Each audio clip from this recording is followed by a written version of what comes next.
अस्सलाम वालेकुम। वीडियो को पसंद आने पर चैनल को सब्सक्राइब करना ना भूलें, शुक्रिया। मुर्दा जिस्म को जिंदा करें। जिस्म के 5 हिस्सों की मालिश करें। डिप्रेशन हो, हाथ पांव कांपते हों, ज़हनी परेशानी, दिलो दिमाग की कमजोरी हो, यादाश्त बढ़ाने के लिए, मैदे के लिए, बीमारी के बाद कमजोरी दूर करने के लिए, इन सब बीमारियों के लिए ये टोटका बहुत मुफीद है।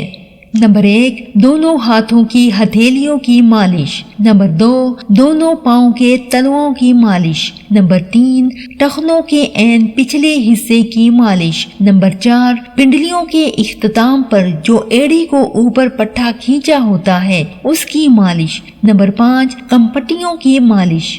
हर हिस्से की मालिश 5 से 10 मिनट तक सरसों के तेल से करें। मालिश के फौरन बाद गुस्ल न करें और न ही ठंडे माहौल में बैठें।